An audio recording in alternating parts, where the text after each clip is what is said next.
When a journalist mocked Barron Trump at a charity gala, no one expected his calm response to steal the show. The ballroom at the Fairmont Grand Hotel was nothing short of breathtaking. Crystal chandeliers shimmered above rows of elegantly dressed attendees, their quiet hum of conversation adding to the grandeur of the annual charity gala. Among the crowd were some of the nation's most influential figures, business moguls, actors, and journalists, all gathered to support a foundation dedicated to helping underprivileged youth. The air was alive with energy, yet an undercurrent of anticipation buzzed as the evening's keynote speaker prepared to take the stage. Seated toward the back, in a less conspicuous corner, was Barron Trump. At just 18 years old, his tall frame and stoic demeanor made him stand out, though not intentionally. He had been invited by a family friend, a quiet gesture meant to introduce him to a different circle. Unlike many attendees who thrived in the spotlight, Barron seemed content to observe, his piercing blue eyes scanning the room with a calmness that belied his age. The gala had been moving along smoothly. A string quartet played softly in the background as waitstaff glided through the room, serving delicate hors d'oeuvres and champagne. Conversations were warm, and laughter rippled through the crowd. Yet, as the night progressed, it became clear that the highlight everyone was waiting for was the speech. The journalist, a celebrated figure in liberal media circles, had been announced weeks earlier as the evening's keynote speaker. Known for their sharp wit and unapologetic opinions, they were revered by some and criticized by others for their fiery rhetoric. Tonight, they promised to deliver an address that would challenge perspectives and ignite thought. But as the MC introduced the journalist, there was a noticeable shift in the atmosphere. Conversations quieted, glasses were set down, and all eyes turned to the stage. Barron, too, leaned back slightly in his chair, his expression unreadable. The journalist stepped up to the podium, a confident smile spreading across their face. Dressed impeccably in a sleek black suit, they exuded charisma. The audience responded with polite applause, but there was an edge of expectation. Would they push boundaries tonight as they so often did? What no one anticipated was how much. But as the spotlight illuminated the stage and the journalist began to speak, the evening's elegance would soon give way to a tension that no one in the room would forget. The journalist began with ease, their tone conversational and laced with charm. They joked about the city's infamous traffic and shared a light-hearted anecdote about a past gala mishap involving a toppled champagne tower. Laughter rippled through the audience, breaking some of the initial tension. For a moment, it felt like any other high-profile event, polished, predictable, and harmless. But soon, their tone shifted. What started as general commentary on politics and culture veered toward a more pointed critique. They referenced well-known political figures, poking fun at their quirks and missteps. Each jab drew chuckles and nods from parts of the crowd, but others exchanged glances, their smiles tightening. Then, the focus landed squarely on Donald Trump. Well, we can't talk about the state of the world without mentioning the man who made orange the new black, the journalist quipped, drawing scattered laughter. Love him or hate him, you have to admit. He's the gift that keeps on giving for people like me. The crowd's response was mixed. Some laughed openly, while others shifted uncomfortably in their seats. Barron, sitting quietly at his table, remained still, his expression unreadable. If the journalist noticed his presence, they didn't let on, at least not yet. The jokes kept coming, each one sharper than the last. The journalist moved on to Trump's policies, his tweets, even his public appearances. The laughter began to thin out, replaced by a growing sense of unease among the attendees. But the journalist wasn't finished. And of course, they said, pausing for effect, we can't forget his most overlooked legacy, the next generation. I mean, let's talk about Barron. A collective gasp rippled through the room. Heads turned toward Barron, who sat motionless, his face now the center of attention. The journalist's tone remained playful, but the words carried a sting. Imagine growing up in a golden tower, surrounded by marble everything, and your dad tweeting about Kofifi while the rest of us are just trying to survive Monday mornings. That must have been character building. The attempt at humor fell flat. Some in the crowd chuckled nervously, but most sat in stunned silence. The spotlight of the moment, unasked for and unwelcome, had landed squarely on Barron. But instead of crumbling under the weight of the moment, Barron remained calm, his composure unshaken. What he would do next, however, would leave the entire room reeling. The room seemed to hold its breath. All eyes were on Barron Trump, a young man thrust into the spotlight without warning. The journalist's words lingered in the air, heavy and cutting, as the crowd waited for his reaction. But Barron didn't flinch. He didn't shift in his chair or glance around nervously. Instead, he sat perfectly still, his expression calm but unreadable, his hands resting lightly on the edge of the table. The silence grew louder with each passing second. A few people exchanged uneasy glances, their discomfort palpable. Even the journalists seemed to notice the tension, their confident smirk faltering ever so slightly as they glanced toward Barron's table. Perhaps they had expected a laugh or even a dismissive shrug. Anything but this quiet defiance. Barron's stillness wasn't born of indifference. It was something else entirely. His presence, understated yet commanding, seemed to grow as the moments stretched on. The room, which moments earlier had been buzzing with conversation and laughter, was now unnervingly quiet. It was as if everyone, even those who had chuckled at the jokes, suddenly realized the weight of what had been said. His silence wasn't just a lack of words. It was a statement in itself. It said, "I hear you, I see you, and I am not moved."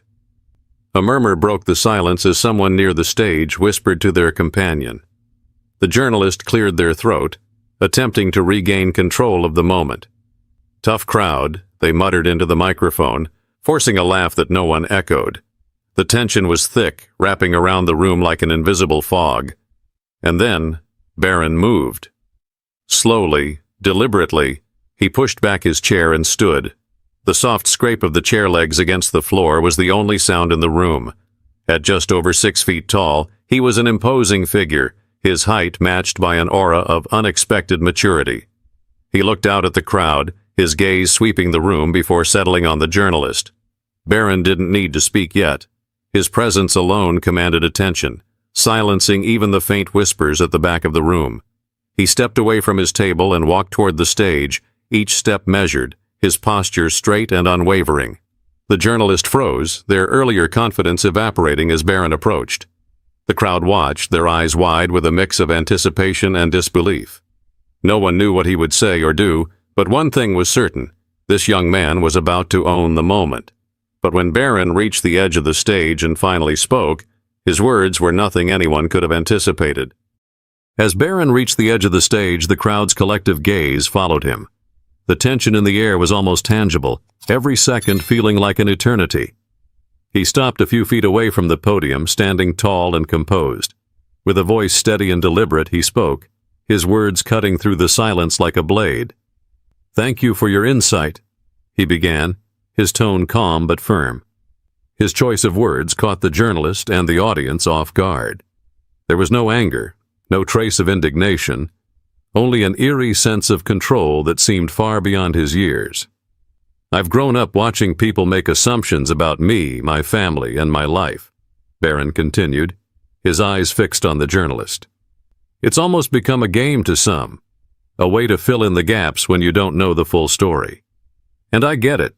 We're public figures. It comes with the territory." The room was silent, captivated by the clarity and maturity in his voice. Even those who had quietly laughed at the earlier jokes now sat motionless, their expressions tinged with unease. "But there's something important that often gets overlooked," Barron said, his tone shifting slightly, a subtle intensity building. "Behind every headline, behind every punchline, there's a human being. Someone with their own struggles, their own dreams, and their own story. You may think you know me because of who my father is, but you don't. Not really." The journalist, who had been gripping the edge of the podium, now seemed visibly uncomfortable. Barron's words weren't an attack. They were a mirror, reflecting back the weight of what had just occurred. "What I've learned," Barron said, pausing for a moment, "is that respect doesn't have to be earned. It should be given freely, especially when you don't know someone's story." A ripple of murmurs ran through the crowd, But Barron wasn't finished. He turned slightly, addressing the audience now as much as the journalist. "We live in a time where it's easy to tear each other down," he said, his voice steady but filled with quiet conviction.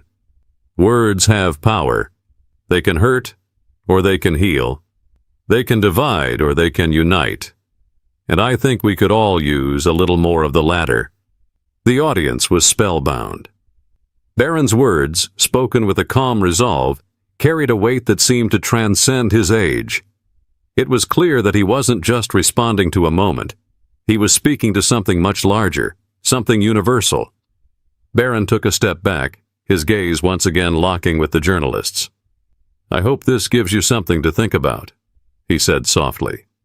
There was no malice in his voice, only a quiet strength that left the room in awe.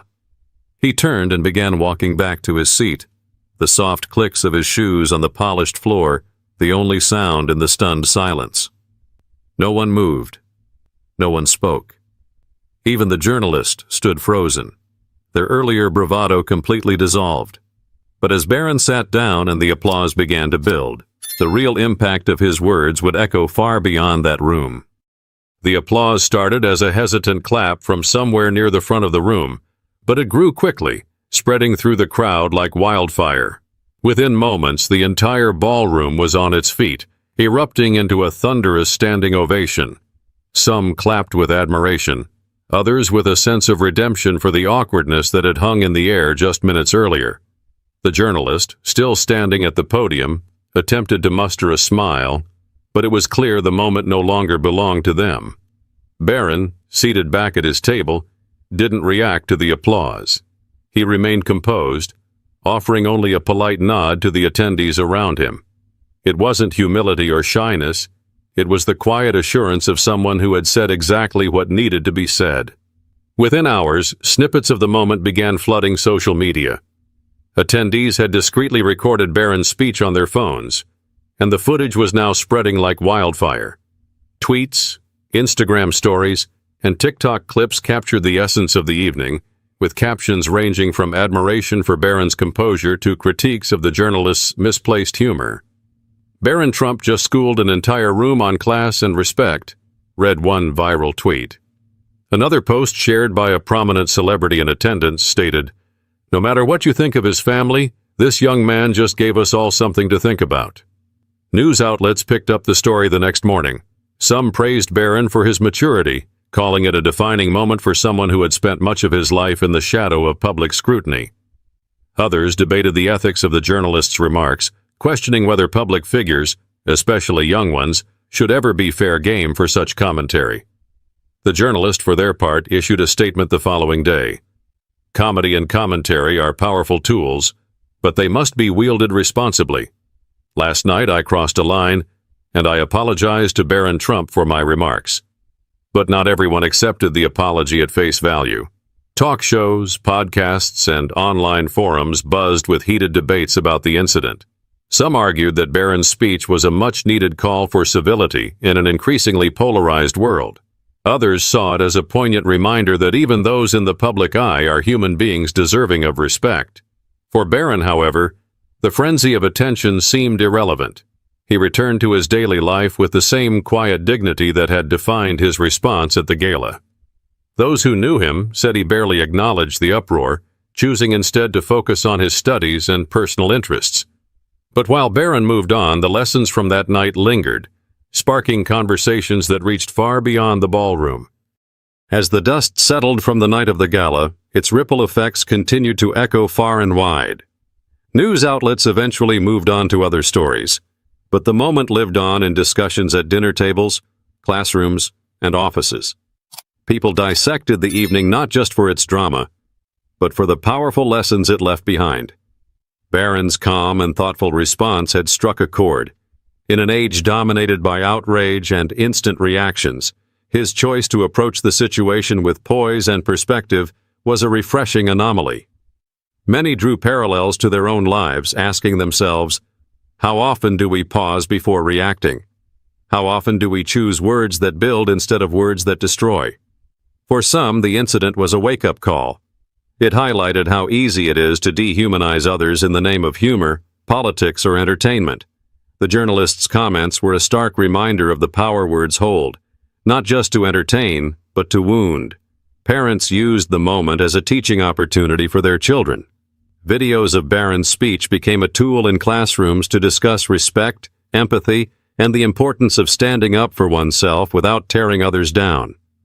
Teachers praised his ability to address conflict with grace, encouraging students to think critically about how they communicate. Yet the most profound impact of the night was its ability to bridge divides, if only for a moment. People from different political beliefs and walks of life found themselves united in admiration for Barron's maturity. It wasn't about his last name or his father's legacy. It was about a young man demonstrating that respect and empathy still have a place in the world, even in the face of provocation. By choosing to respond with kindness and integrity, Barron had reminded everyone in that room, and countless others watching from afar, that dignity is a choice. His actions showed that no matter how heated or polarized a situation may become, there is always power in choosing to rise above. As the conversations continued, one sentiment seemed to resonate most. Words can wound, but they can also heal. It's up to each of us to decide how we use them. In the end, Barron's actions didn't just defend his own dignity. They inspired a moment of collective reflection, a reminder that respect, even when undeserved, can be a transformative force. Let Barron's example be a reminder for us all. Words have power.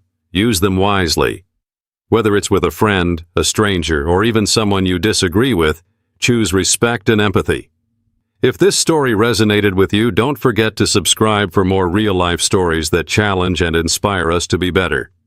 Let's keep the conversation going.